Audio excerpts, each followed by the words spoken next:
Muy buenas tardes, hermanos queridos. Vamos a comenzar nuestra clase de hoy, la clase número 14, de manera que tengan siempre su libro de Antiguo Testamento 1 a mano para poder ir viendo lo que han estudiado, lo que han subrayado y evidentemente también sus notas para preguntas, la Biblia, todo lo que necesitan.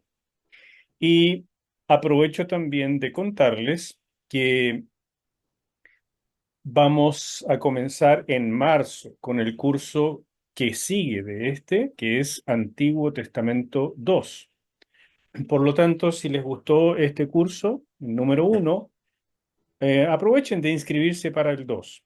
Yo creo que una buena forma de trabajar este material es que durante el tiempo de vacaciones, ahora de verano, los meses de enero y febrero, ustedes pudieran leer el resto de los libros, que creo yo son bien edificantes, de manera que es una buena lectura para edificación personal y por supuesto también para las vacaciones. Si ustedes quieren llevarse alguno de esos libros, me imagino que les hará mucho sentido ahí de guatita al sol, ¿no es cierto?, en la playa o donde ustedes puedan descansar con una buena lectura.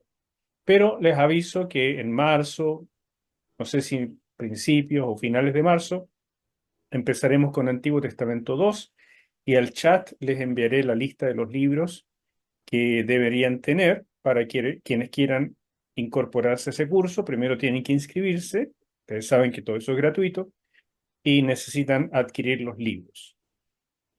Nada más les cuento de eso, de anuncios por ahora, sino que nos vamos con nuestra clase número 14 y tenemos ya la presentación levantada. Hoy comenzamos con el libro de Números, la primera parte que va desde el capítulo 1 hasta el 10 de este hermoso y tan descuidado libro de Números. En primer lugar, hablemos acerca del título de este libro, y aquí les presento la portada del comentario que escribía Números, que ustedes deberían tener junto con el de Antiguo Testamento 1 para ir leyendo los detalles en un comentario de todo aquello que nosotros estamos aquí resumiendo en términos mucho más gruesos, porque de eso se trata el curso de Antiguo 1, esta forma de ver el bosque un poco más completo. Pero los detalles son importantes, no solamente para completar el conocimiento, sino también para su desarrollo espiritual, porque hay enorme cantidad de enseñanza detrás. El libro de Números recibió el nombre a partir de la Septuaginta, esta traducción que se hizo aproximadamente en el siglo segundo antes de Cristo del texto hebreo, que hoy en día se llama texto masorético.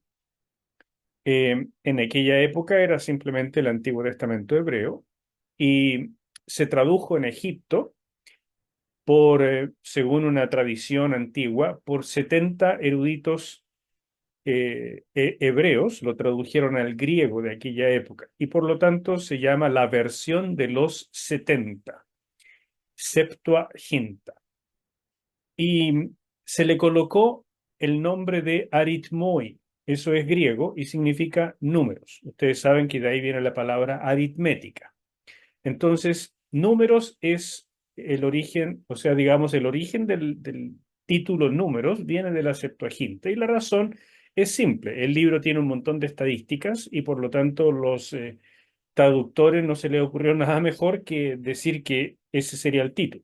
Sin embargo, el título hebreo es Bemidbar, que corresponde a la quinta palabra del primer versículo, y esa palabra Bemidbar significa en el desierto.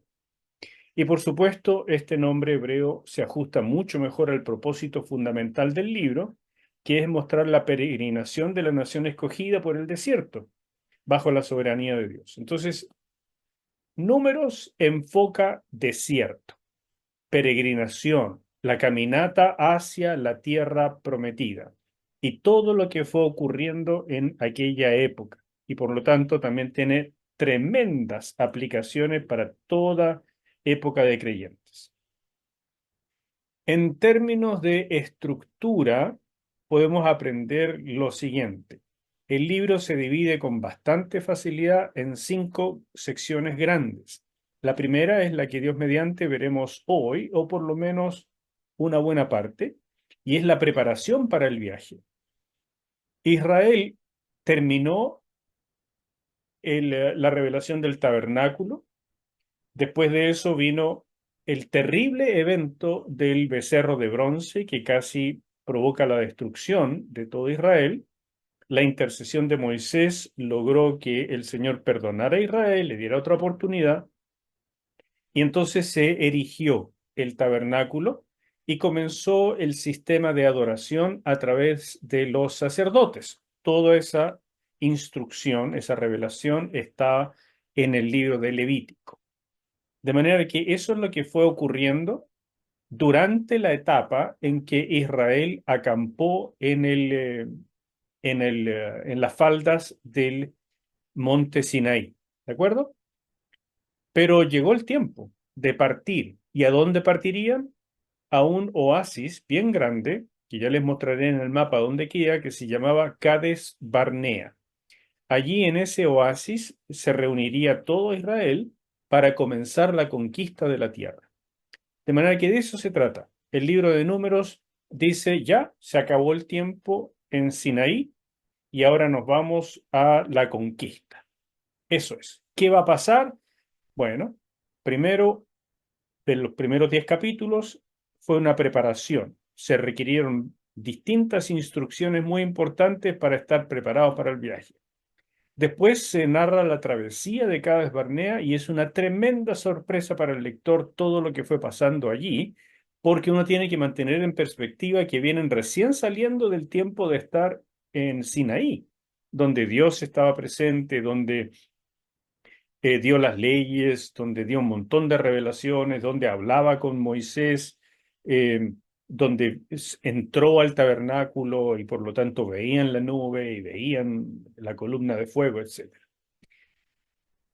De aquí en adelante es un desastre, porque aquí fueron los 12 espías a reconocer la tierra, volvieron y entonces finalmente Israel no, no creyó que podía conquistar la tierra y eso provocó el castigo de parte del Señor. Y ese castigo significaría vagar por los siguientes 38 años en los desiertos de la parte sur, digamos, hacia el sur de Israel, de lo que hoy es Israel, el Negev y varios otros desiertos que hay en esa zona.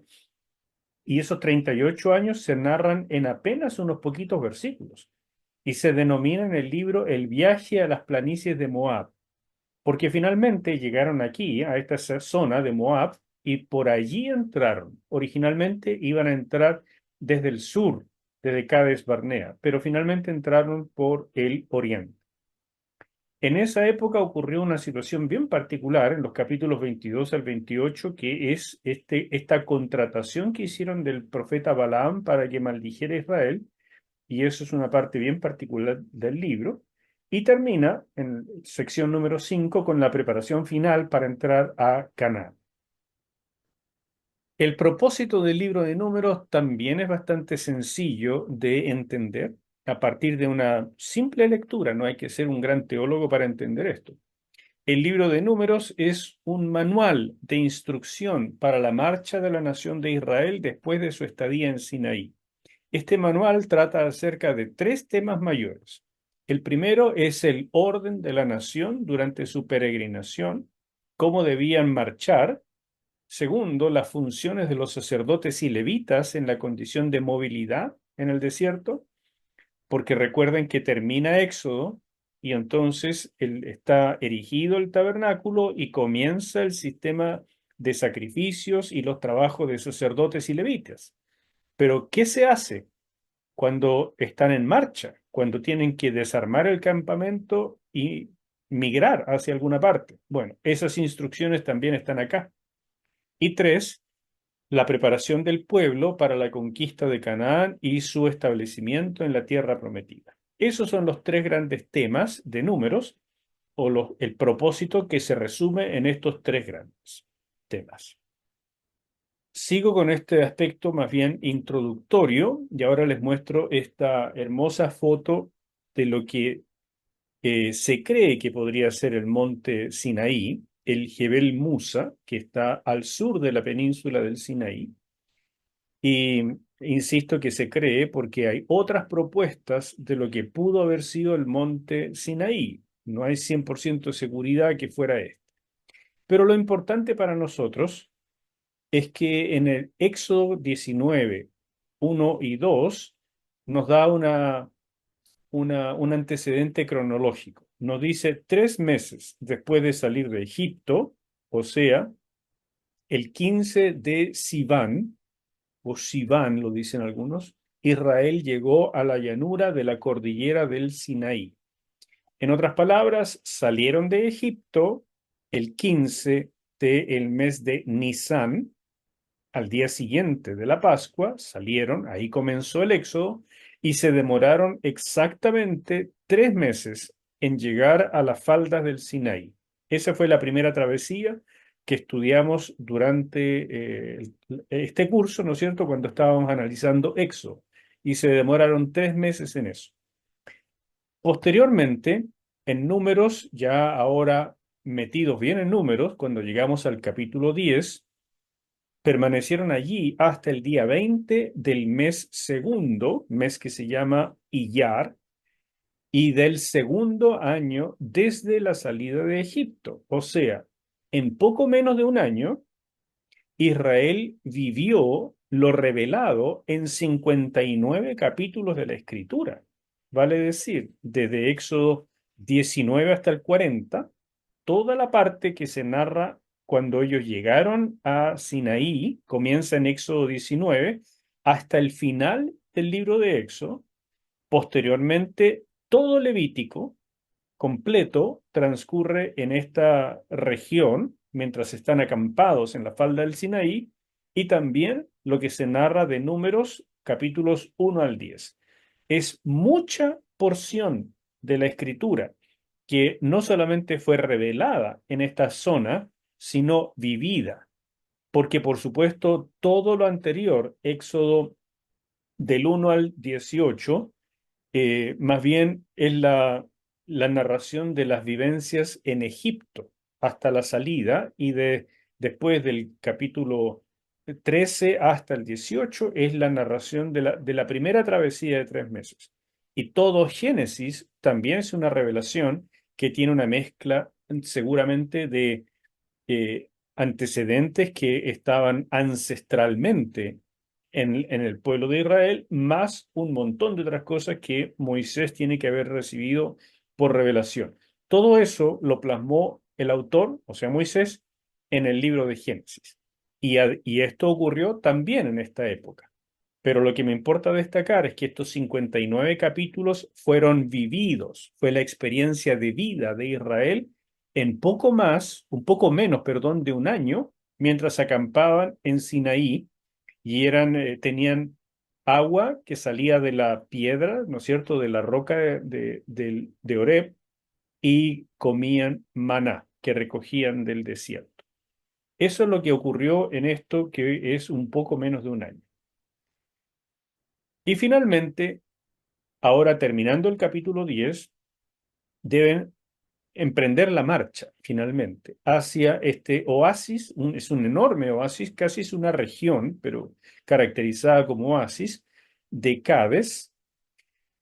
Y era un viaje que, según Deuteronomio 1:2, demoraba solamente 11 días. Eso es cierto, pero representa el avance de una pequeña caravana, pero no el mover de una gran multitud, que yo les dije alguna vez que entre que partía el primero, Moisés, digamos, comenzaba a caminar detrás de la nube hasta que partía el último israelita, y mientras tanto se estaban desarmando todavía cosas en el campamento, demoraban aproximadamente 2 días.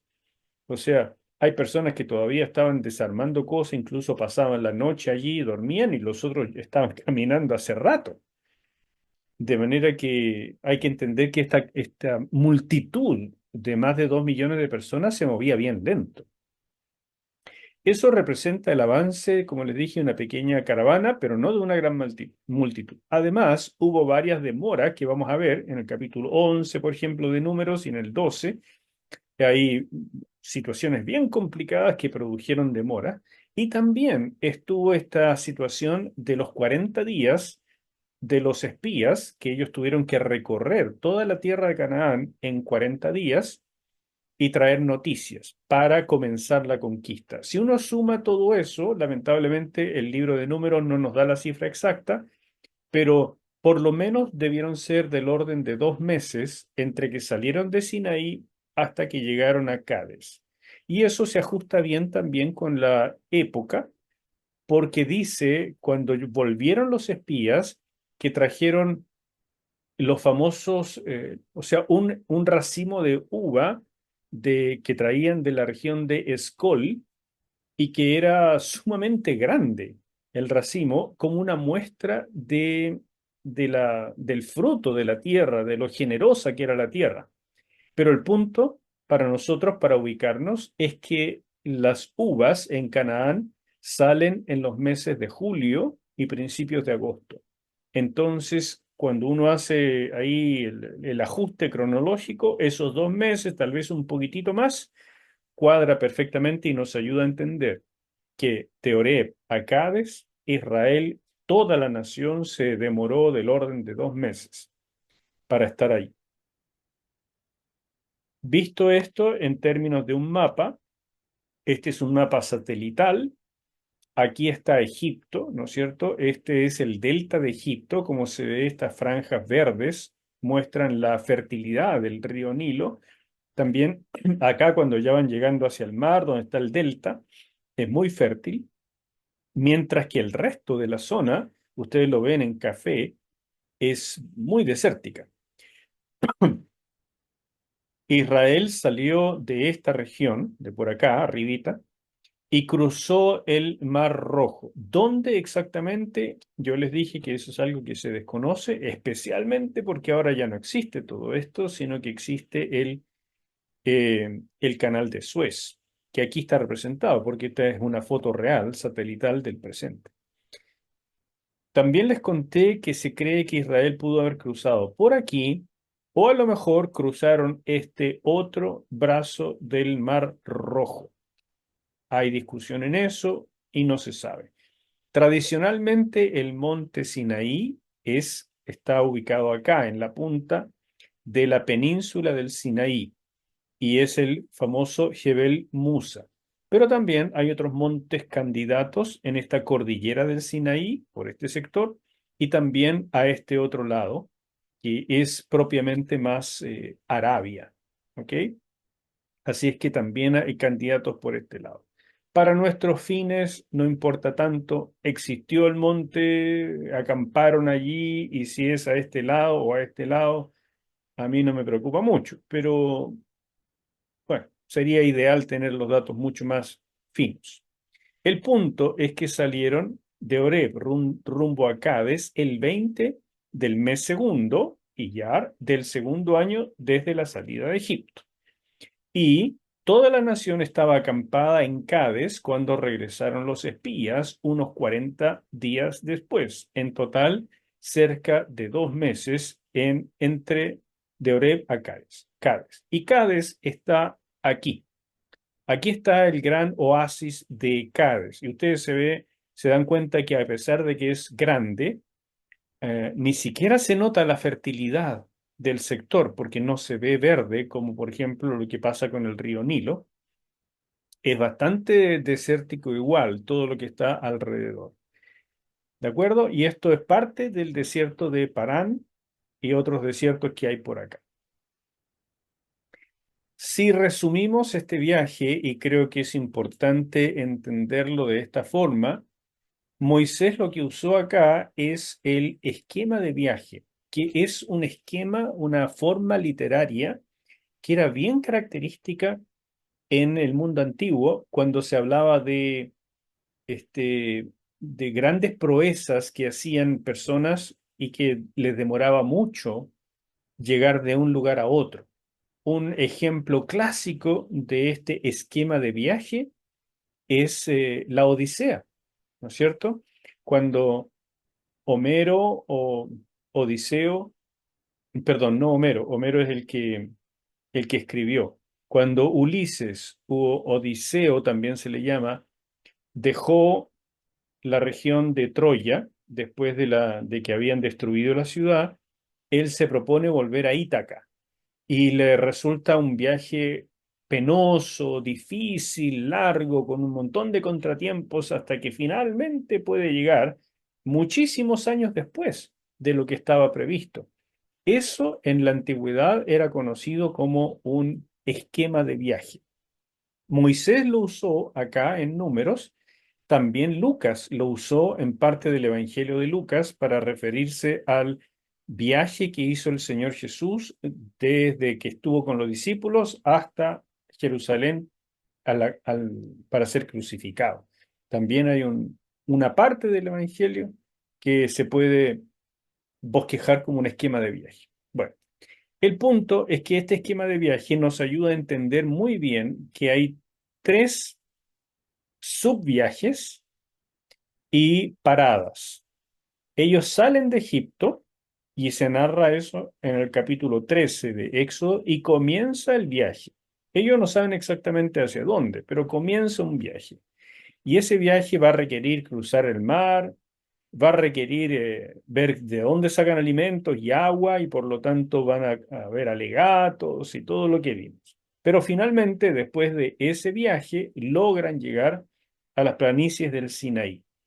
Allí acamparon eh, poco menos de un año después de haber llegado, y la revelación que ocurre acá es desde el capítulo 19 de Éxodo hasta Números capítulo 10, como ya les había mencionado. Pero se acabó el tiempo acá, porque toda esta revelación ya está completa. No necesitan más. Ahora debía comenzar la conquista. Por lo tanto, comienza otro viaje. Es el viaje número 2, desde Sinaí u Horeb, que es lo mismo, a Cades. Bien, llegan a Cades. Y eso ocurre en el capítulo 13 de Números, 13, 14, por ahí. Llegan a Cades, ¿verdad?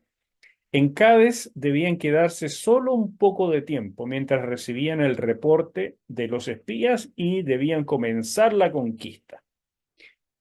Por lo tanto, debía empezar aquí el último viaje hacia la conquista. Pero en lugar de eso, como le creen a los espías incrédulos, a los 10 espías incrédulos, en Números 20 tenemos una cosa muy, muy diferente. En lugar de comenzar la conquista, lo que comienza son los 38 años de vagar en el desierto. Y entonces lo que tenemos de narración de esos 38 años en realidad es súper poco.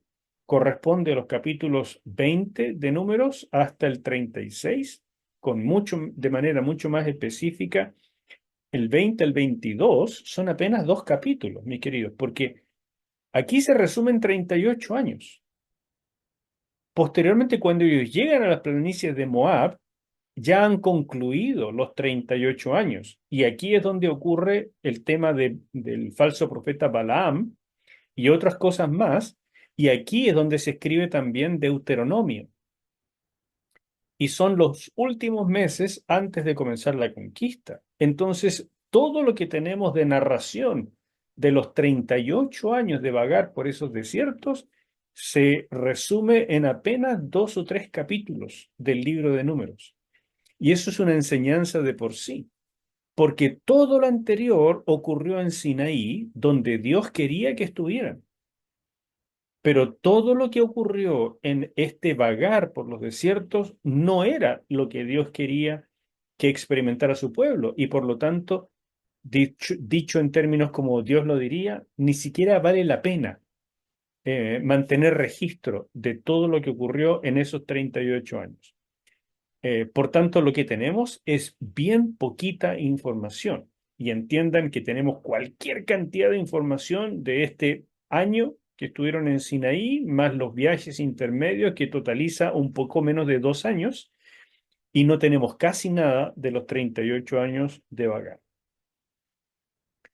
Cuando vemos un poco más de cerca esto, y aquí les tengo una imagen de la tierra de Canaán con los pueblos originarios que ellos tendrían que echar de la tierra de Canaán, más o menos, según los descubrimientos arqueológicos, Más o menos en esos lugares donde aparecen los nombres es donde estarían estos pueblos. Por ejemplo, aquí estaban los heveos, aquí estaban los susimeos, ¿ya? Lo de Susim, que se creía que eran gigantes también, los de Refaim, gigantes también. Por acá estaban los filisteos, acá estaban los amalecitas en el Negev, por acá los amorreos, y por supuesto aquí estaban los parientes de Israel, que son los moabitas, los amonitas y los edomitas. ¿De acuerdo? Básicamente, ustedes después pueden ver los detalles. Y el punto es que debemos captar de Números que hay una teología. Números quiere transmitirnos una teología de lo que significa la tierra o la posesión de la tierra y específicamente de la peregrinación hacia la tierra. En otras palabras, Números nos va a entregar cualquier cantidad de enseñanzas preciosas para aquellas personas que vivieron la experiencia, los israelitas de aquella época. Pero para interpretarlo y traerlo a nuestra época, en particular, el método de interpretación que aquí es válido usar es el de tipología, porque va a ser mucho de lo que pasa aquí, va a ser simbólico de la vida espiritual de cada uno de nosotros. Y por eso les animo enormemente a no perder los detalles. Aquí vamos a ver el tema grueso, pero solamente en un comentario ustedes pueden darse cuenta de los detalles y de la preciosa aplicación que tiene para la vida de un creyente y para cualquier comunidad de creyentes. La posesión de la tierra fue un componente fundamental en las promesas de pacto dadas a los patriarcas y también a la nación de Israel. Eso ya lo vimos, el tema de promesa, ¿verdad? Que está incrustada en los pactos. En el programa divino, la tierra de Canaán representaba a toda la tierra, y eso es un dato nuevo y algo que vale la pena entender. Lo que Israel haría en la conquista de Canaán representaba de una manera u otra lo que los creyentes deben lograr con todo el mundo. Cuando el Señor Jesús nos manda a nosotros ir a todas las naciones de la tierra a predicar el Evangelio, Él no está pensando solamente en formar una iglesia. Él está pensando en retomar el señorío del ser humano. Él está pensando en que el ser humano con ese señorío vuelva a ser el gran señor de todo, de toda la creación bajo el gran rey y que el ser humano conquiste el mundo para Dios, no en términos de guerra. Canaán es un ejemplo específico donde sí hay una guerra santa porque debían echar fuera a estas naciones literales debido a que esas naciones habían corrompido ese espacio de la tierra y entonces esa literalidad se vuelve para la iglesia algo simbólico de la guerra espiritual. Mientras Israel va a echar fuera literalmente a las naciones que han corrompido la tierra con sus creencias falsas, con sus ídolos y todo eso, la iglesia hace esto en términos simbólicos. Va desplazando el reino de Satanás que se ha instaurado, o sea, no, instaurado no, o sea, instalado en el mundo y se adueñó del mundo. Entonces la iglesia hace una verdadera guerra santa y una iglesia, cualquiera que sea, cualquier congregación en el mundo, que no tiene en cuenta que su existencia es guerra espiritual, está perdiendo de vista lo más importante de nuestra tarea y puede caer en el terrible error de creer que puede evangelizar sin guerra espiritual, que puede hacer crecer la iglesia y llegar a más gente sin guerra espiritual. Eso es un error catastrófico, porque la representación de lo que la iglesia hace es lo que Israel hizo en Canaán, es entrar y por la fuerza echar al enemigo. Y si ustedes quieren ver una imagen de eso, por ejemplo, es en 2 Corintios capítulo 10, cuando dice que nosotros llevemos cautivo todo pensamiento a la obediencia a Cristo. 2 Corintios 10:4. Y eso es una imagen de la guerra espiritual. No es algo suavecito, es violento. Significa encadenar y llevar cautivo los pensamientos a la obediencia, someterlos a Cristo. Y dice también que cuando el Señor regrese, finalmente, toda rodilla se doblará delante del Señor. Eso también es una imagen de guerra, donde hay victoriosos, el Señor Jesús, y sometidos, derrotados, los incrédulos que finalmente se rinden a su presencia.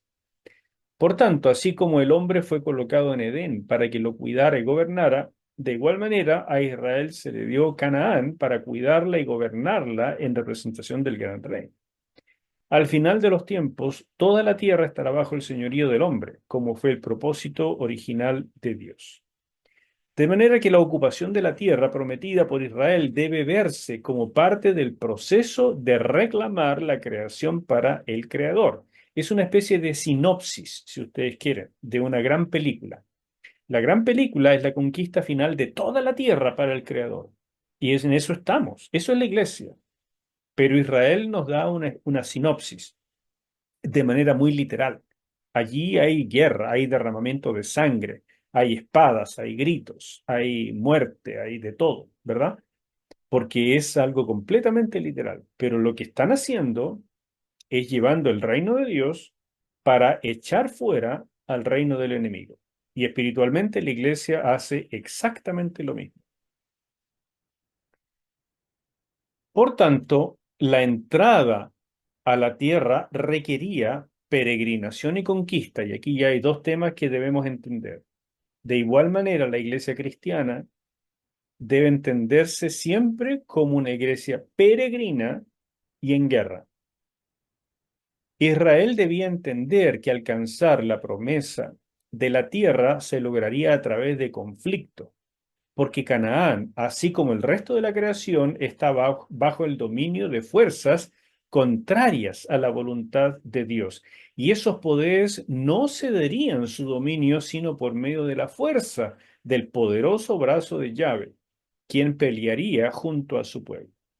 Hay que entender esto. El día en que la gente empezó a creer que la iglesia debía predicar ética en lugar de la presencia del Espíritu, del poder de Dios, la iglesia murió.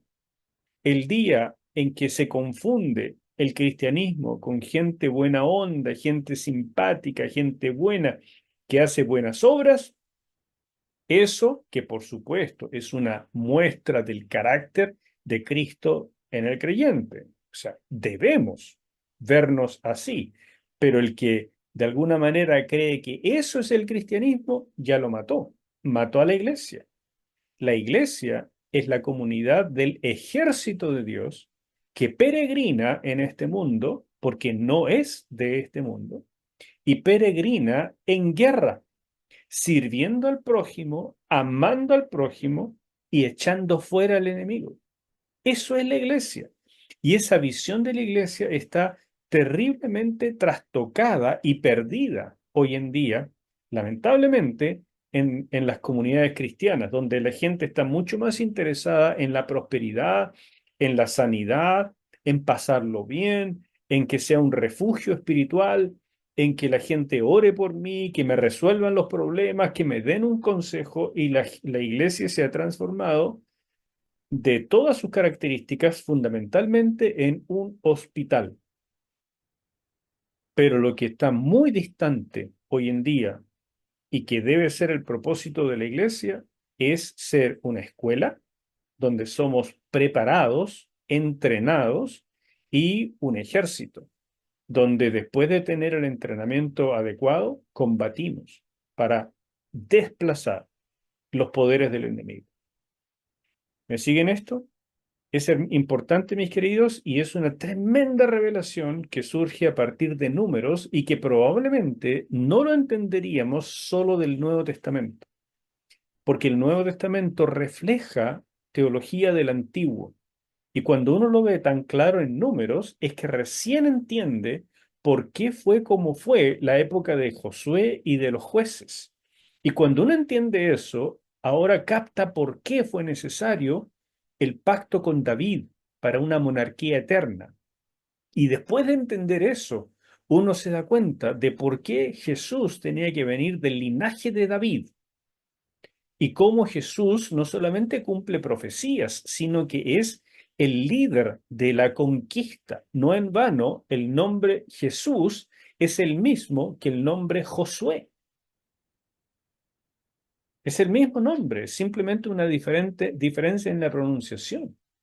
Entonces, uno de los grandes símbolos del Señor Jesús es que es como el gran general Josué, que guió al pueblo en la conquista de la tierra prometida. Entonces, cuando uno ve todo eso claramente en el Antiguo Testamento, el Nuevo empieza a brillar de otra manera.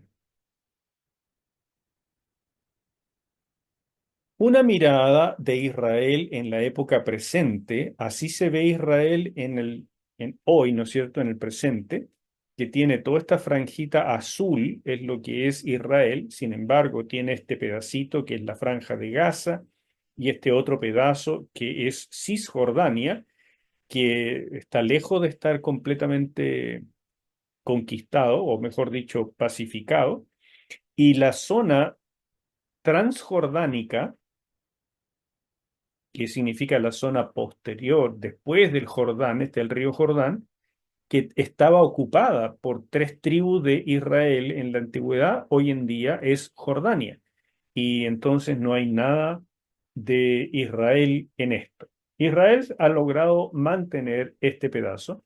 Y a mí lo que me fascina de todo esto, y también es parte de la enseñanza, es que en efecto Dios le dio la tierra a Israel. Así dice con claridad en Números 32. Y lo hizo mediante juramento a los patriarcas. Eso ya lo vimos cuando estudiamos Génesis, ¿no es cierto? Sobre todo en el pacto abrahámico. Entonces uno se pregunta, ¿Dios cumple las promesas? Y esta franjita azul, mis queridos, es una muestra visible, literal, de que Dios cumple las promesas. Y piensen que estamos hablando de que estas promesas que Dios le hizo a los patriarcas se las hizo del orden del año o el segundo milenio antes de Cristo, o sea, 2000 antes de Cristo. Y ahora estamos 2025 después de Cristo, 4000, más de 4000 años, e Israel está en su territorio. Aunque lo han tratado de sacar de aquí miles de veces, cientos de enemigos. Aún así, Israel está aquí. ¿Por qué? Porque Dios cumple sus promesas. Esa promesa era la garantía final de que Israel lograría poseer ese territorio cuando fuera el momento oportuno. Llegó el momento, lo poseyó. ¿Lo perdió en algún momento? Sí, varias veces, pero nuevamente volvían. ¿Por qué? Porque Dios se compromete. La incredulidad de la gente podía retrasar la conquista, pero no anular la promesa. La tierra de Canaán debía ser un territorio santo, santificado por la morada de Dios en medio de su pueblo. Por esa misma razón, los habitantes nativos debían ser expulsados y sus santuarios destruidos. La presencia de Dios haría realidad la promesa de una tierra donde fluye leche y miel, donde el pueblo pudiera multiplicarse y disfrutar de la vida. No cabe adoración a Satanás en un lugar donde Dios ha puesto su morada. Eso también es sumamente simbólico. No puede haber una cosa paralela en un lugar consagrado para la adoración a Dios, como lo es un templo. No puede haber en un ser humano este doblez de ser adorador de Dios y adorador de Satanás al mismo tiempo. Jesús lo dijo. Nadie puede servir a dos señores.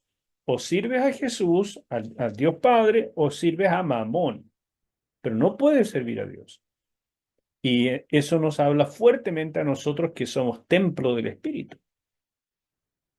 La tierra sería posesión perpetua de Israel. Esto se observa con más claridad en Génesis que en Números, por supuesto, porque ahí están las promesas. Pero las claras implicaciones de la ley de jubileo, así como las leyes sobre matrimonios especiales que aparecen en Números 36, claramente señalan una residencia permanente. Y aquí tienen ustedes, año 2025, Israel sigue en la tierra que le fue dada. ¿En conflicto? Sí, siempre. Con muchos que quieren echarlo y destruirlo para siempre, toda la vida. ¿Lo lograrán? Díganme ustedes, ¿qué creen? ¿Dios cumple las promesas? Las cumple. Así que pueden levantarse todo lo que quieran. Le pueden tirar una bomba nuclear aquí. Israel no va a desaparecer porque Dios se comprometió. ¿Dudas? Rodrigo, adelante. Me interesó mucho eso y me,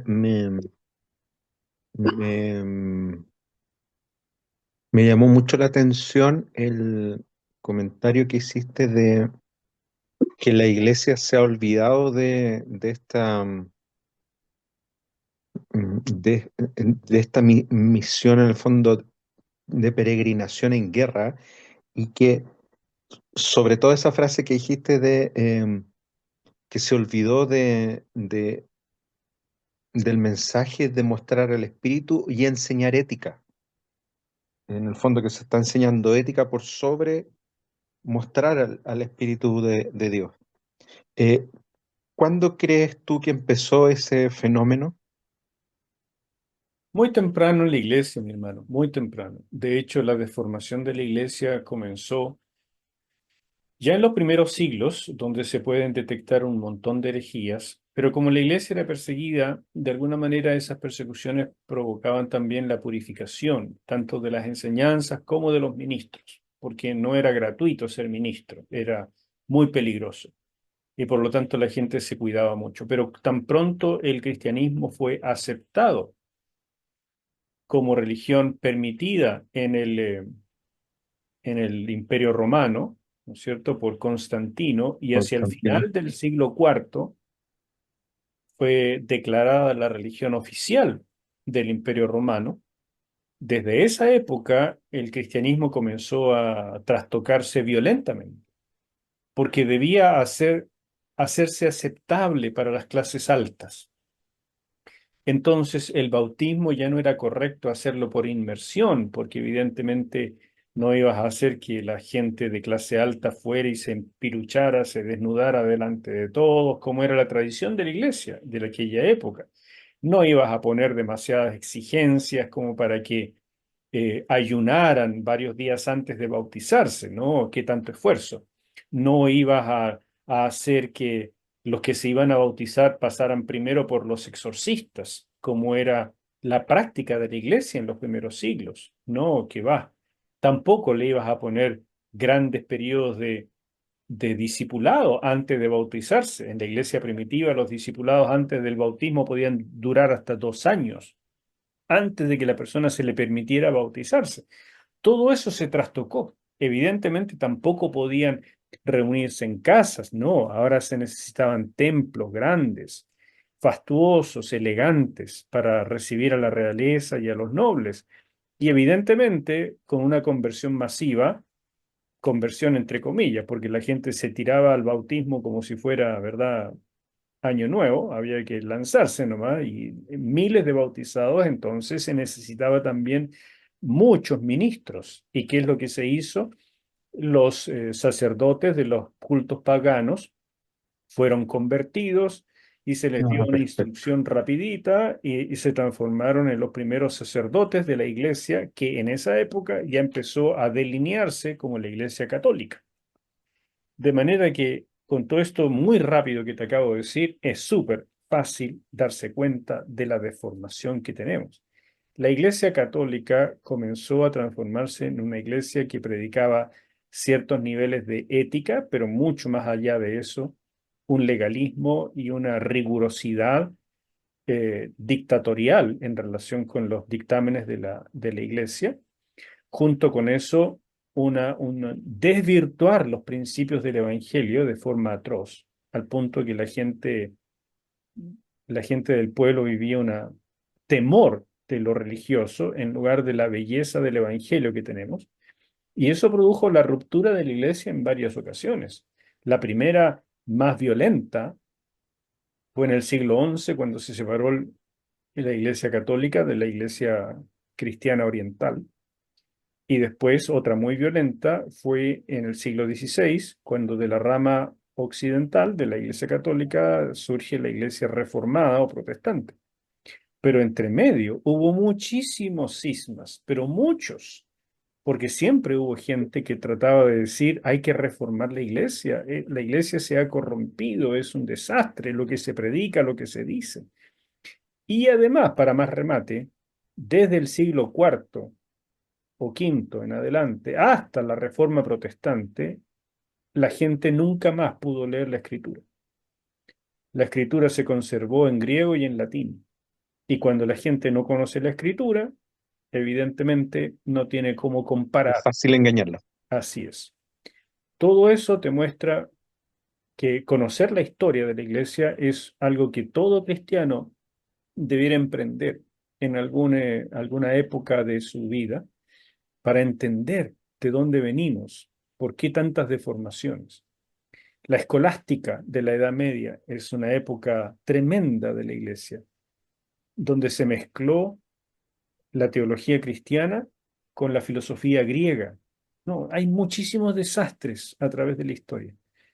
Y por eso cada vez la iglesia se ha ido reformando, reformando, y la iglesia evangélica actual es también la expresión de continuas reformaciones, sí, pero te aseguro que la iglesia evangélica necesita ser reformada también, una y otra vez, porque se empieza a dormir y a caer en grandes herejías que hoy en día nos molestan a los pastores que tratamos de mantener la pureza del Evangelio.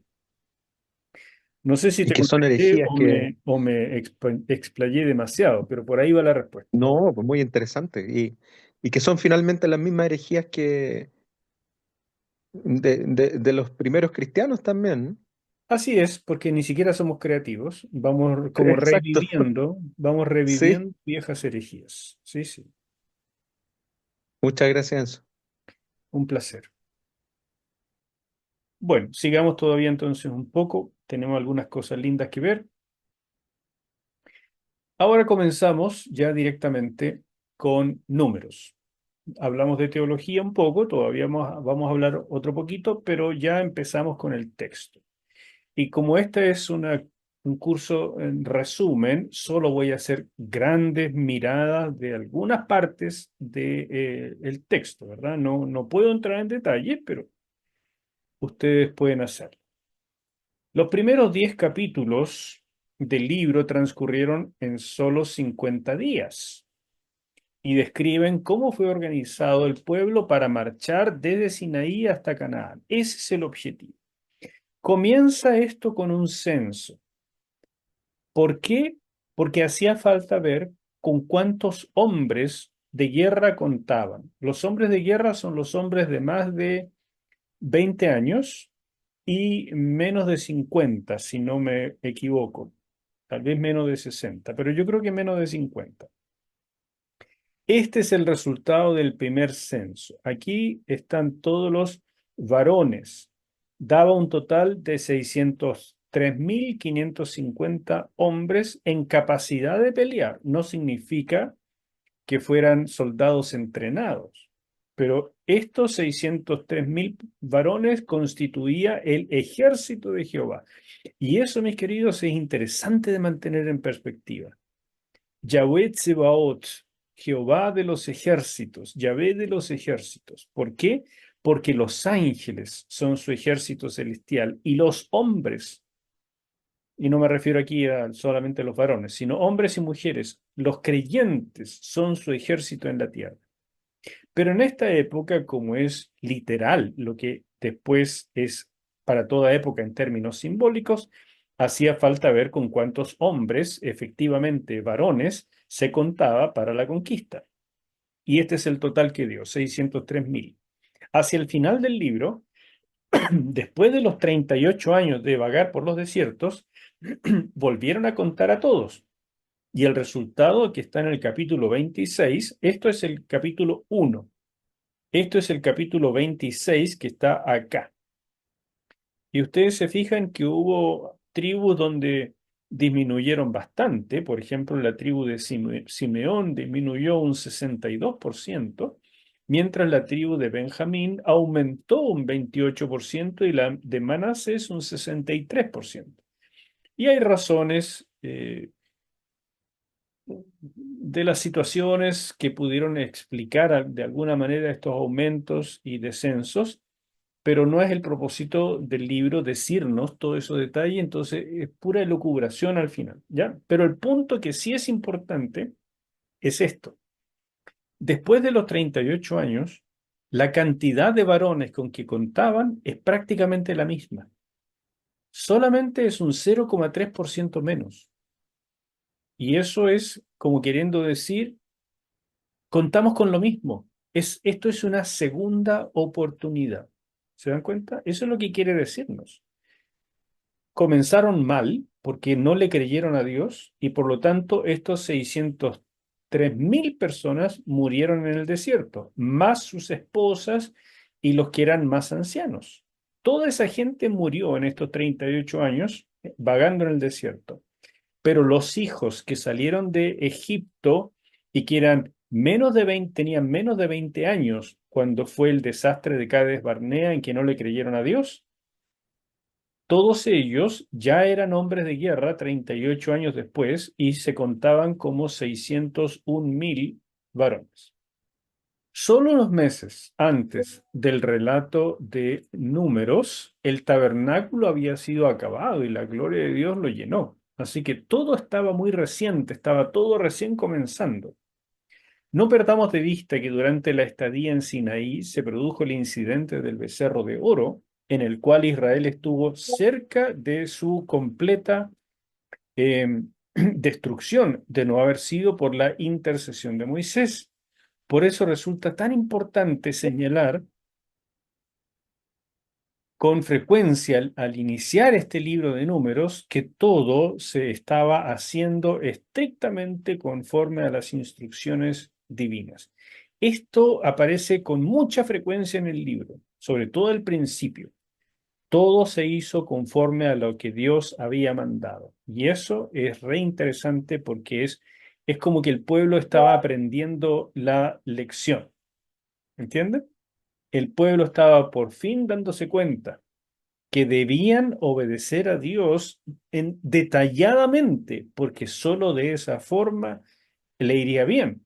Y por tanto, estos primeros 10 capítulos son súper auspiciosos, porque en efecto uno dice, ah, por fin aprendió el pueblo, le va a ir bien. Pero después nos damos cuenta que estamos lejos de eso. Otra instrucción importante también del capítulo 1 era la forma en que iban a acampar. Fíjense acá, en esta imagen. Se ordenó a las tribus por campamentos. En la parte norte estaría el campamento de Dan, y que contaba con la tribu de Dan, la tribu de Aser y la de Neftalí. En el occidente estaría el campamento de Efraín, donde estaría también Benjamín y Manasés.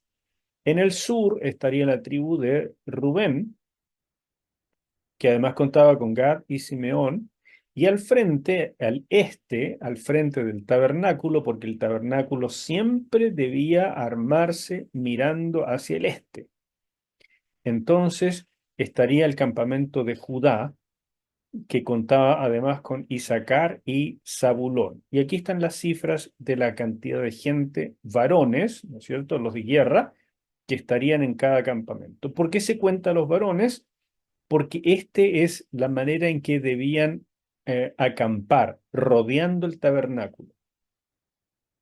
Se armaba el tabernáculo cuando paraban y se armaban todas las carpas de la nación rodeando el tabernáculo. Y en este orden, hacia el este Judá, después hacia el oeste Efraín, hacia el norte Dan y hacia el sur Rubén.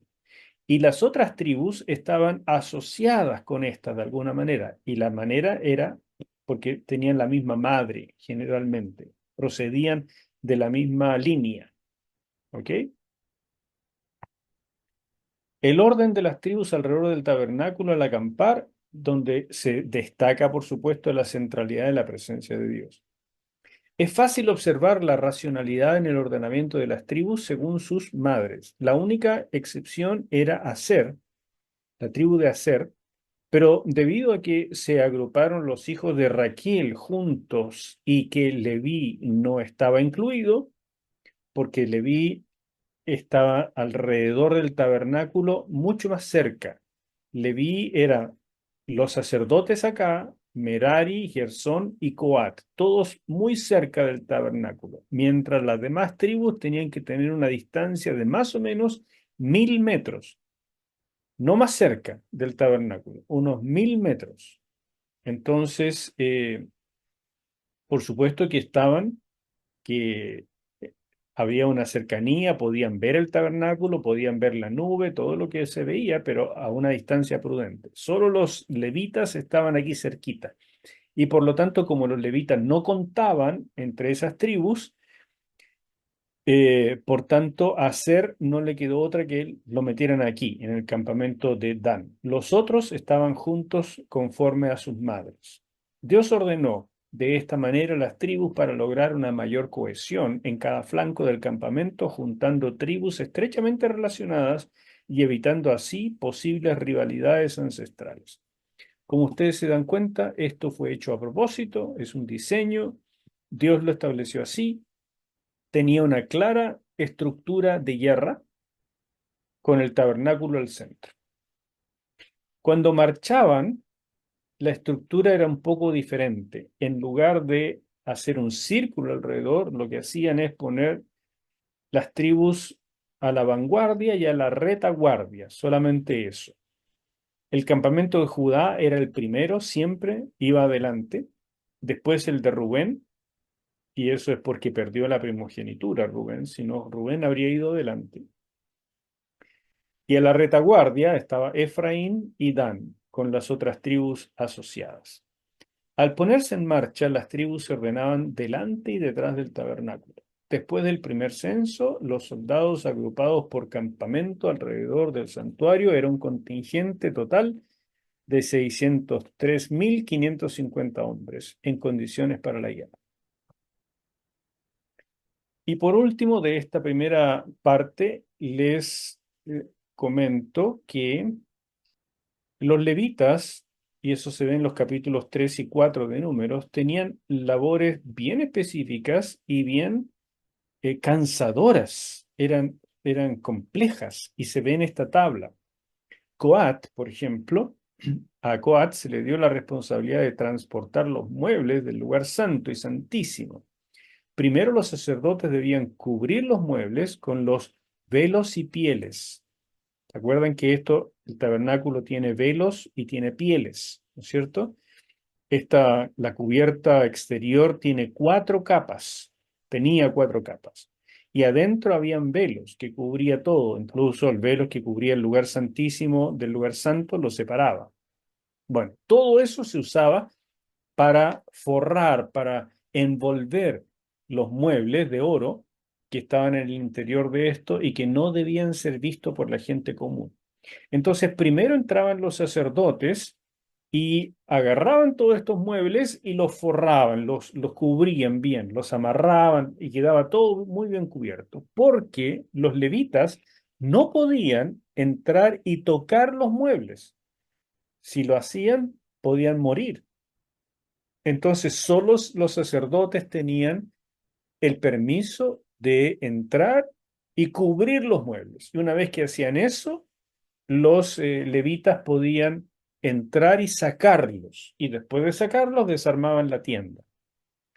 Y la tienda también tenía que transportarse. Por lo tanto, todas estas barras, imagínense que este es un palo de 4 metros de altura.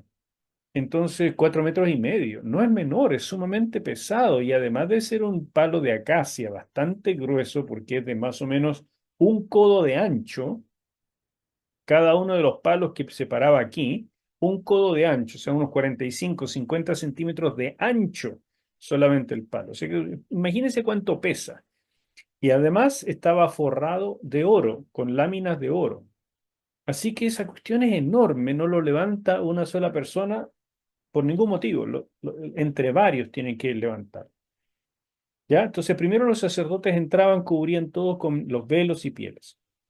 Luego vendrían los coatitas para llevarlos, pero cuidándose de no tocar ni mirar las cosas santas para no morir. ¿Ok? El sacerdote que estaba a cargo de eso era uno de los hijos de Aarón, que quedaron con vida, porque acuérdense que se nos murieron los otros dos hijos en Levítico capítulo 10, y todo eso ocurrió súper poquito antes de esto. ¿Ah? Bueno, el sacerdote que supervisaba eso era Eleazar. Gersón, otro jefe de tribu levítica, debía transportar las cortinas y amarras del tabernáculo y del atrio, mientras Merari transportar las tablas, las barras, las columnas y bases del tabernáculo. A este le tocó todo lo pesado. Y el sacerdote que debía administrar a estos dos grupos de levitas era el sacerdote Itamar. Entonces ustedes se dan cuenta que aquí hay apenas dos sacerdotes, más el sumo sacerdote, para supervisar una tarea delicada y bastante ardua. Y había muchos levitas, más de 8.000, que hacían este trabajo. Terminando esto, cuando se produce el primer desarme del tabernáculo, ¿ya? Porque se empezó a dar la orden de marcha con las trompetas de plata que los sacerdotes debían tocar. Esta imagen tiene varias cosas positivas, como por ejemplo ver el tabernáculo y ver la columna que estaba siempre sobre el tabernáculo, los sacerdotes llamando a la gente a la marcha, a desarmar las carpas para comenzar a marchar, el orden, debían ponerse todos en el orden adecuado, etcétera, etcétera.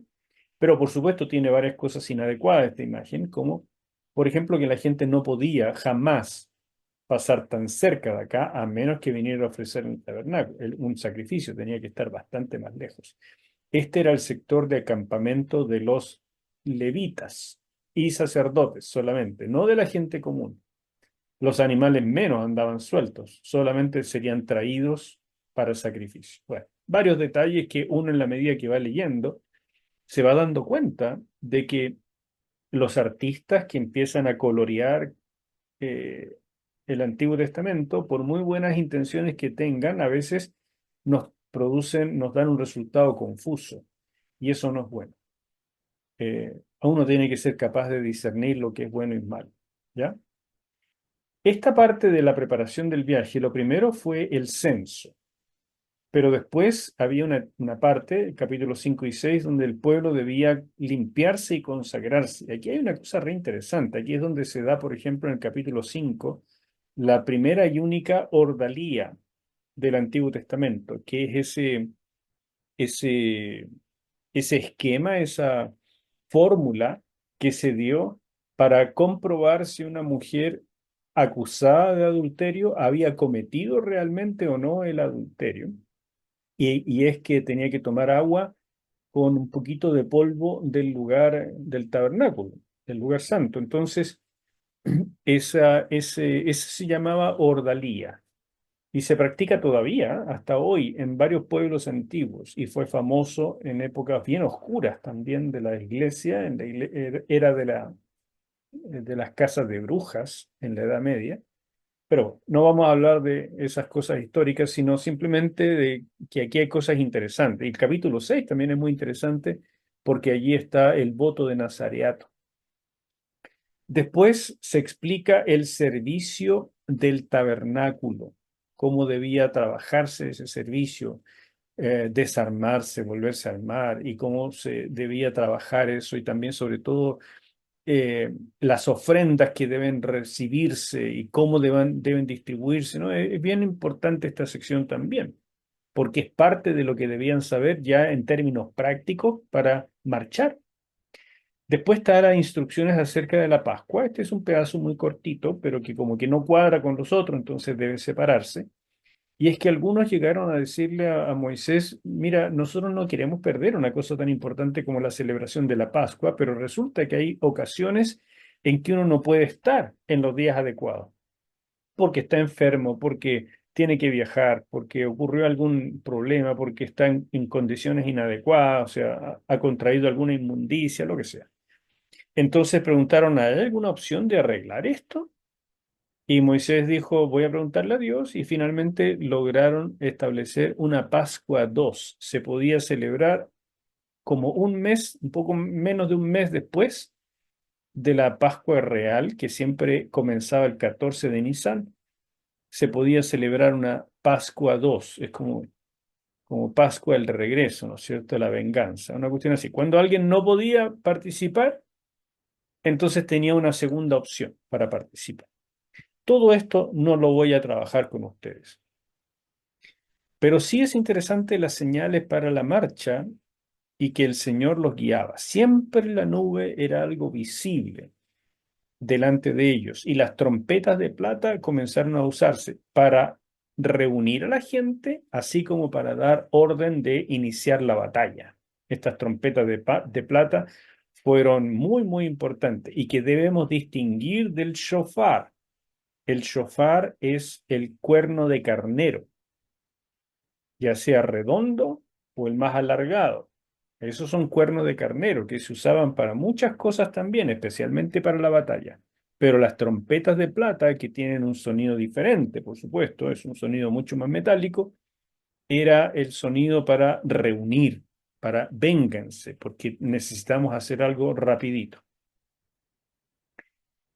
Y cuando comenzaba la marcha propiamente del tabernáculo, aprovecho de decirles que otra vez esta imagen tiene cosas muy simpáticas, como ver las trompetas de plata, como ver que los levitas tenían que llevar las cosas sobre los hombros, excepto las barras, las bases, todo eso que era pesadísimo y para eso tenían carros, pero los muebles del tabernáculo por ningún motivo podían llevarlo en carretas, debían transportarlo sobre los hombros. Sin embargo, el pueblo también por ningún motivo podía estar tan cerca. Debían mantener una distancia por todos lados de 1000 metros, ¿ya? De la gente aquí, de los levitas y de los aparatos del tabernáculo. Números nos muestra que a pesar de que Yahvé fue quien dio la orden de marchar e iba delante de su pueblo como un poderoso guerrero, porque de eso se trata. Este es el ejército de Jehová en marcha. Los israelitas fallaron desconfiando de él vez tras vez. Y esto es lo más dramático y por eso es como que esta clase empieza bien y termina mal. Porque uno queda con la expectativa de que todo va a marchar bien. Aprendieron la lección. 10 capítulos para prepararse. Finalmente se tocan las trompetas, se desarma el tabernáculo, la gente va ordenada, va llena de esperanzas. ¿Y qué es lo primero que encontramos en Números 11? Es un terrible conflicto donde el pueblo nuevamente quiere volver a Egipto y quieren comer carne y queda la empanada. De verdad queda en una situación muy complicada. Y en el capítulo 12 hasta el 14 vemos otro tipo de rebeldías. Está primero Aarón y Miriam, los hermanos de Moisés, que se rebelan contra la autoridad de Moisés. Y después está la rebelión de Coré y de Rubén, de una parte de la tribu de Rubén, que se rebela contra la autoridad de Aarón. Entonces, en esta época, en esta situación, también ocurren cosas muy complicadas. Y uno dice, pero ¿cómo? ¿Cómo es posible? Si llevan ya más de un año con revelaciones extraordinarias, donde se han equivocado muchísimo y Dios los perdonó, sí, pero vivieron plagas y vivieron muertes y consecuencias tremendas. Entonces, ¿cómo no aprenden? Y aquí están empezando la marcha y ven la nube del Señor sobre ellos. Y aún así, estos capítulos son un balde de agua fría. Incluso cayeron en la apostasía, quebrantando de esa forma la alianza en el capítulo 25. No obstante, aún así el Señor se mantuvo fiel a su pacto, constantemente afirmó su compromiso con la nación, incluso usando la boca de Balaam, un profeta mercenario. Israel fue infiel, pero Yahvé no se negó a sí mismo. Solo Él podía garantizar en última instancia el éxito de la peregrinación y la ocupación de la tierra de reposo. Y así llegamos al final de la clase de hoy, donde quiero tomarme unos minutos para hablarles de cómo el libro de Números es extraordinario para nuestro devocional. Una cosa que he hecho en varias ocasiones en la iglesia es pedirle a la gente que me viene a decir, pastor, ¿cómo puedo entender mejor la Biblia? ¿Qué puedo aprender acerca de la vida cristiana? Y les digo, ¿sabe lo que le recomiendo? Haga durante este año su devocional en el libro de Números, leyendo el comentario a Números, y vaya trabajando capítulo a capítulo, de manera ordenada, con calma, despacito, porque le va a enseñar enormes lecciones acerca de la santidad de Dios, de lo que Dios espera como el Dios que quiere estar en medio de su pueblo, de lo que significa comprometerse con Dios, de cómo el Señor perdona la iniquidad, pero no tiene por inocente al culpable, etcétera, etcétera. Hagan su devocional en números, mis hermanos, pero guiados por un comentario, porque si no, no van a lograr entender todos los detalles. La cultura, la época es muy diferente a la nuestra y no es tan fácil hacer esta contextualización. La primera tarea del intérprete siempre será desentrañar el mensaje para los lectores originales. Eso es propiamente hacer exégesis. Sin embargo, el apóstol Pablo nos dice que estas antiguas historias se escribieron también para nuestra enseñanza. En otras palabras, las antiguas lecciones para Israel deben ser aplicadas a las situaciones de la iglesia en el ámbito del pacto nuevo. Muy bien, hasta ahí estamos de acuerdo todos. Pero ¿cómo se hace? Para los cristianos, el libro de Números representa una gran advertencia. A pesar de la milagrosa liberación de la esclavitud en Egipto y las evidencias diarias de la presencia y protección de Dios, la nación se negó a creerle en repetidas ocasiones, siendo la más grave aquella ocurrida en Cades Barnea. Imagínense que se considera esto más grave que la atrocidad del becerro de oro. Lo que pasó en Cades Barnea significó vagar 38 años por el desierto y que murió toda la generación adulta que salió de Egipto. Por lo tanto, Dios perdonó a Israel con lo del becerro de oro, pero aquí en esta, aunque lo perdonó, las consecuencias fueron súper severas.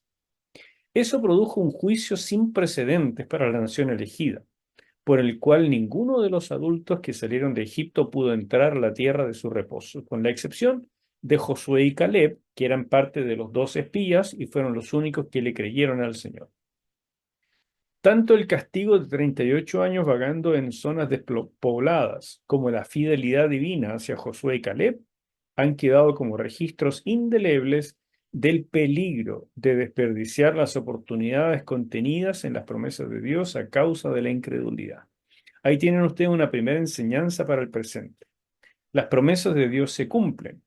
Los llamados de Dios son inexorables, así como sus dones, pero uno puede perder la bendición por no creerle a tiempo, por demorar la fe, por no dar los pasos adecuados.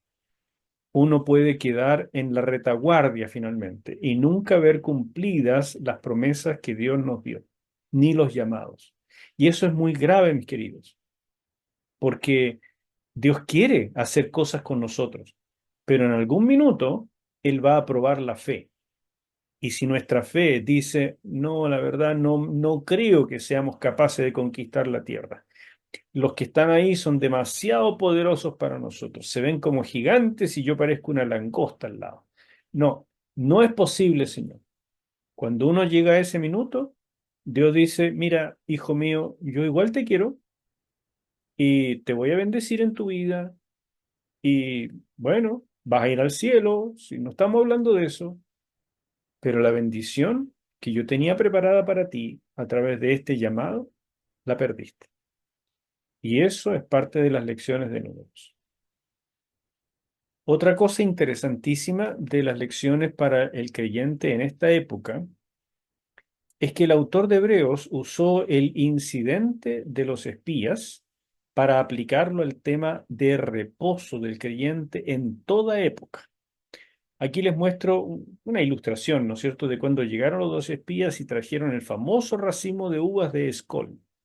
Todo se veía prometedor y dijeron, en realidad la tierra es súper buena, es maravillosa. Sí, pero 10 de ellos dijeron, es cierto que la tierra es genial, pero los habitantes son demasiado poderosos para nosotros y las ciudades son amuralladas, enormes, no vamos a poder. Y por esa incredulidad, el pueblo finalmente no conquistó la tierra. Entonces, el autor de Hebreos nos da una pauta. Aquí fíjense que en 3 capítulos, en 2 capítulos, digamos, él usa este incidente para hablarnos del peligro de perder el reposo. ¿Qué significa? ¿Perder la salvación? No, si no está hablando en esos términos. Esta gente no es que se fuera al infierno. Lo que pasa es que no pudo conquistar la tierra de promesa. Y para el creyente en el presente, el cielo no es solamente la tierra de prometida. También el presente. Jesús dijo, yo he venido para que tengan vida y la tengan en abundancia. ¿Y eso qué es? ¿Solamente para el futuro? ¿No es para el presente? ¿El presente es solamente tiempo de sufrir? ¿O también hay hermosas y grandes promesas para nosotros? Bueno, el autor de Hebreos usa este episodio para decir, mira, tengan cuidado que por incredulidad pierdan el reposo que Dios tiene para ustedes. Pablo señaló diversos paralelos en la vida cristiana con los episodios experimentados por Israel durante su peregrinación. Ahí tienen, por ejemplo, este que es muy famoso. Léanlo con calma, subrayando simultáneamente el significado espiritual de dichos eventos. El apóstol Judas también encontró en la rebeldía del pasado importantes lecciones para los creyentes de la iglesia. Judas tiene solo un capítulo, así que son los versículos 8 y 11. Estos ejemplos de la manera en que es usado el libro de Números en el Nuevo Testamento demuestran la necesidad de estar atentos a los principios de tipología, que es la técnica con que se interpreta en particular este libro de Números. Y por último, última lámina para hoy, Números se ve con mucha claridad en las epístolas de Pablo y más que nada en los evangelios. Si las epístolas ponen el foco en la desobediencia de Israel en el desierto, los evangelios nos recuerdan la gracia de Dios en la provisión de aquel entonces. ¿Ustedes se acuerdan de este famoso episodio de la serpiente ardiente? Bueno, este es un ejemplo que el mismo Señor Jesús usó. En los evangelios sinópticos, los sinópticos son Mateo, Marcos y eh, Lucas, ¿ok? Lucas representa al nuevo Israel, quien triunfa donde el antiguo Israel fracasó. Después de su bautismo por Juan, que es por supuesto símbolo del cruce del Mar Rojo, según hace Pablo esta tipología en capítulo 10 de 1 Corintios, Jesús fue llevado al desierto donde tuvo hambre. Lo mismo que Israel. Israel cruzó el Mar Rojo, que representa su bautismo, y después fue llevado al desierto donde tuvo hambre. ¿Qué hace Israel en el desierto? Se queja y recibe juicio. ¿Qué hace Jesús en el desierto? Es tentado por Satanás, pero vence, tiene éxito. Es el nuevo Israel que viene y viene lleno del Espíritu Santo. ¿Para qué? Para levantar un pueblo para el nombre de Dios y enviarlo a conquistar a todas las naciones de la tierra.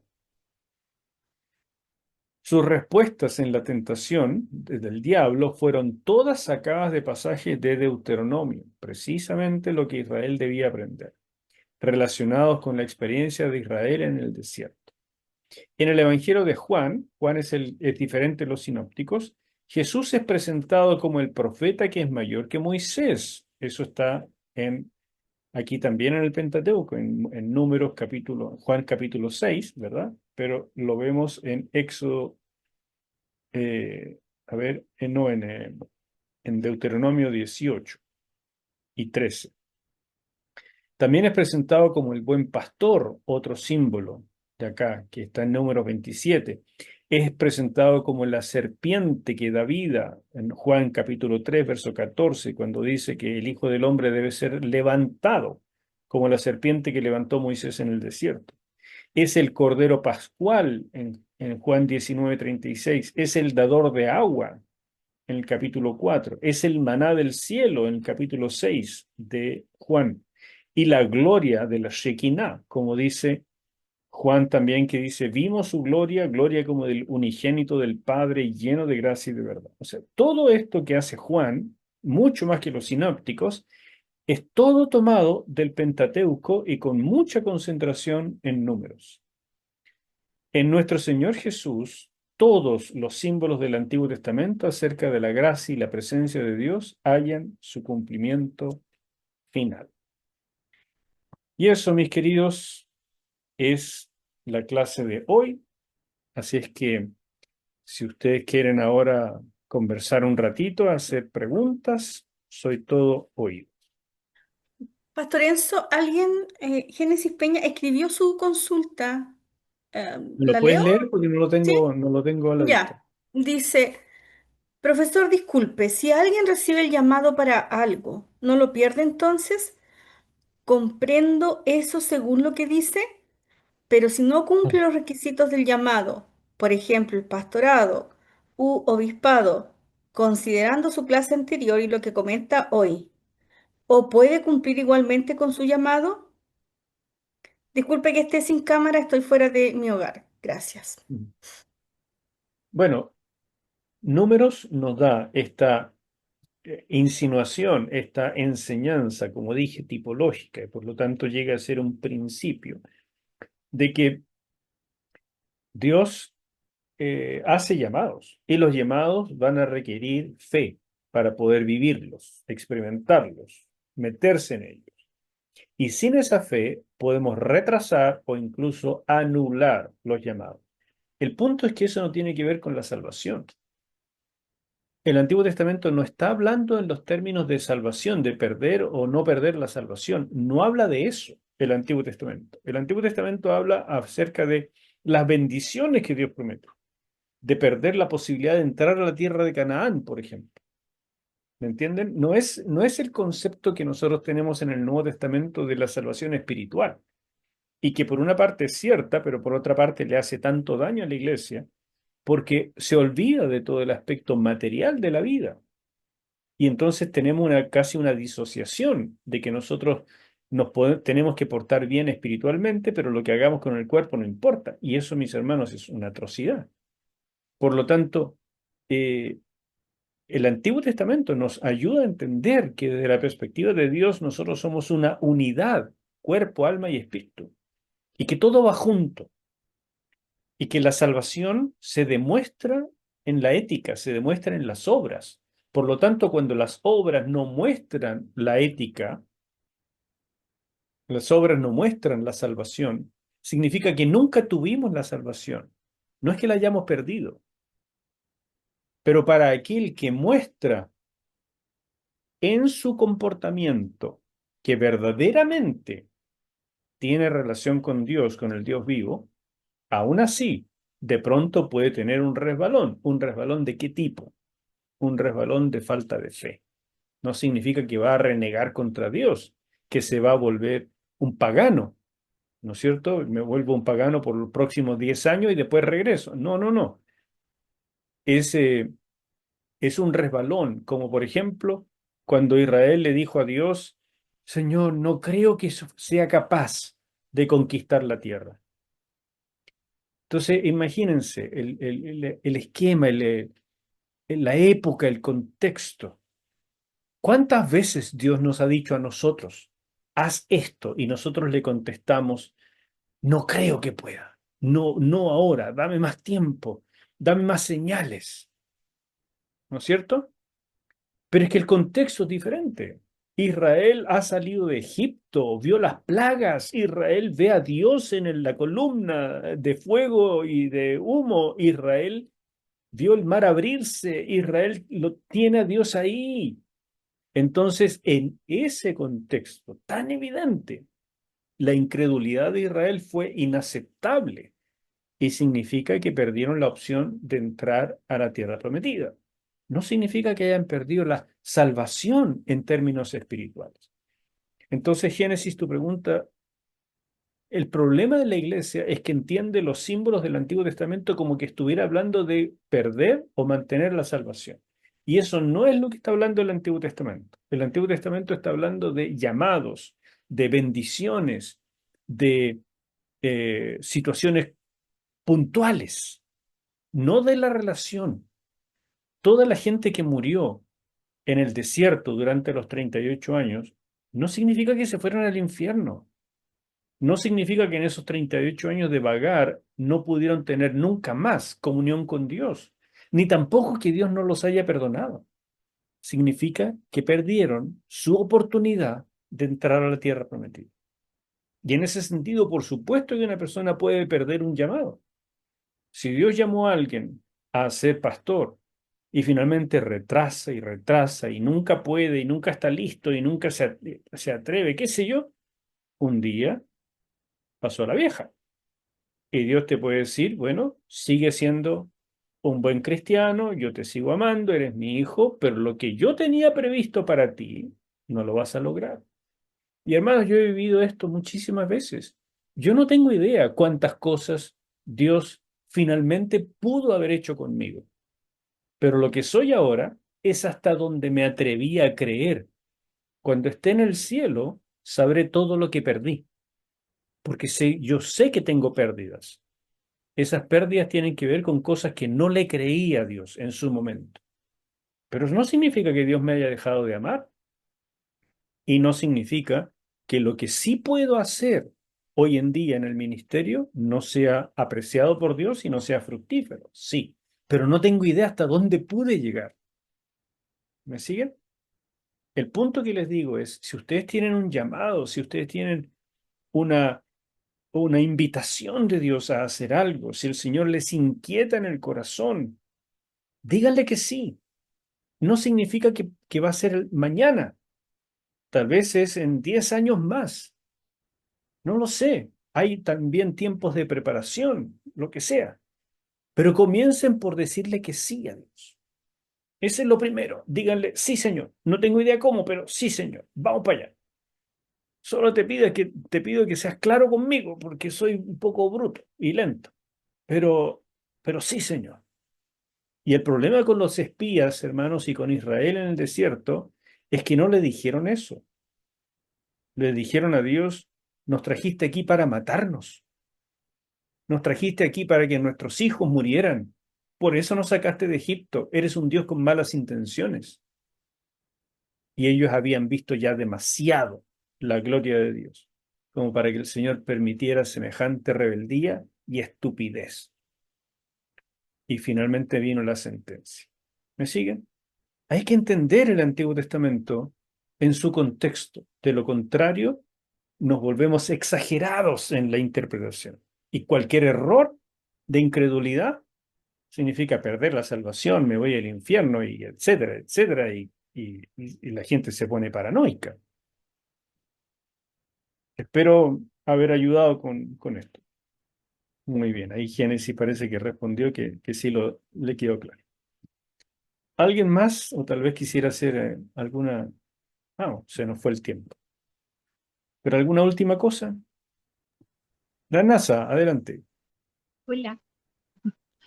Eh, Tengo dudas con respecto a la consecuencia de esta incredulidad, porque sabemos, bueno, Dios es un Dios celoso, es un Dios que él, bueno, le dio todo al pueblo de Israel, su presencia estaba en medio de ellos. Entonces, entra un poco en conflicto como entender la consecuencia, por ejemplo, de adorar al becerro de oro por un lado, que pareciera ser que fue mucho más liviana que el hecho de no creerle. ¿O será que Dios dijo como me tienen chato, vayan a vagar 38 años en Ah, el depende cómo laboratorio? No amanece lo el sé. Señor. Sé que fue como acto de incredulidad tras incredulidad, pero pareciera ser que esto sí fue mucho más, o la consecuencia es mucho más severa. Mm, Como saben qué más, ninguno de ustedes entra. sí. Mira, querida Nacita, el tema de interpretar estos eventos es que primero hay que ponerse en el lugar de las personas, tratar de transportarse a la época, al contexto, y tratar de leer el texto mismo, el texto bíblico, fijándose en muchos detalles para tratar de ver bien la cosa. Por ejemplo, el becerro de oro, eh, Israel recién había llegado a Canaán, perdón, recién había llegado al Sinaí, habían pasado solo 3 meses. Entonces Dios consideró seguramente que ellos estaban recién salidos de Egipto, que Egipto no había salido completamente de ellos. Seguramente el Señor consideró que este pueblo en verdad había sido esclavo por 400 años. Entonces no era precisamente un pueblo acostumbrado a guiarse por sí mismo, a tener mucha iniciativa propia. Todo eso estaba en la consideración del Señor. No obstante, la revelación que ya habían tenido fue suficiente para que la ira de Dios fuera bien severa. ¿Qué tan severa fue? En realidad, NASA murió muchísima gente en ese momento, al punto que cuando Moisés bajó, dijo a los levitas, ¿quién está conmigo? Y los levitas se pusieron a su lado, y el Señor dijo, hoy día ustedes se van a santificar en sus hermanos. ¿Y qué significó eso? Que los levitas tenían que sacar espadas y matar, ajusticiar a todos los que fueron cabecillas y responsables de eso. Entonces, NASA querida, no solamente hubo consecuencias, sino que Dios usó a la gente misma para enjuiciar, para ejecutar a los que fueron responsables. En términos de la iglesia, eso sería como lo que hizo Pablo con echar al demonio, entregar a Satanás al joven que está en 1 Corintios 5. Pero aquí no es una persona, sino que son muchos que murieron. En cambio, el evento de Cades Barnea, en Números 14, ocurre un año y medio después. Y en ese año y medio, el nivel de revelación que recibieron y la unción de los sacerdotes y el tabernáculo y que la presencia de Dios entró y nadie podía estar cerca, ni siquiera Moisés, porque Dios estaba allí. O sea, el nivel de revelación ha aumentado exponencialmente.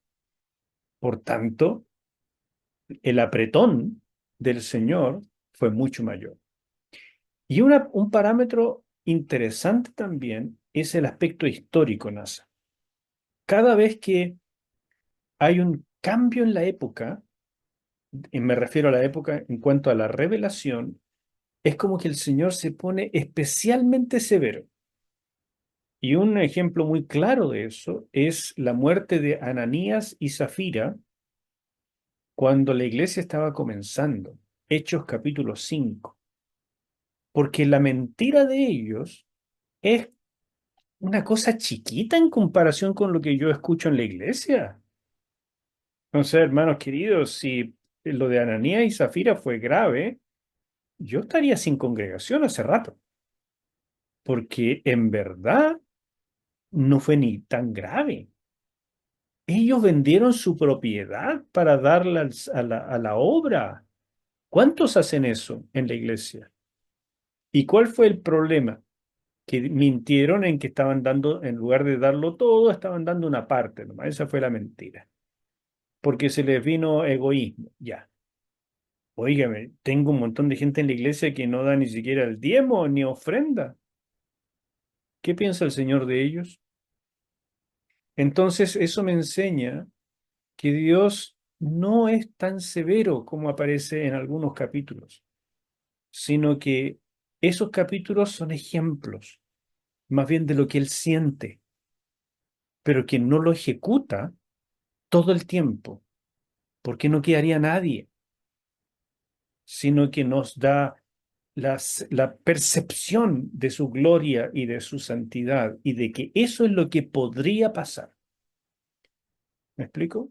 Y no solamente lo que podría pasar, sino lo que merecería que pasara. Pero Dios prefiere la gracia y la misericordia sobre el juicio. Creo que eso hay que mantener en perspectiva esa forma de ver a Dios y la historia para comprender estas narrativas. ¿Ya? Bien, mis hermanos amados, los dejamos hasta aquí. Pasó el tiempo y nos quedan algunas clases sobre el libro de Números. Espero que las aprovechen. Insisto en que este es un resumen y que les haría muy bien el detalle. Dios les bendiga. Buenas noches. Muchas gracias. Muchas Gracias. gracias. Gracias. Buenas Chao. Chao, gracias, noches. pastor. Buenas Bendiciones. noches. Cuídense. Muchas gracias, pastor. Bendiciones.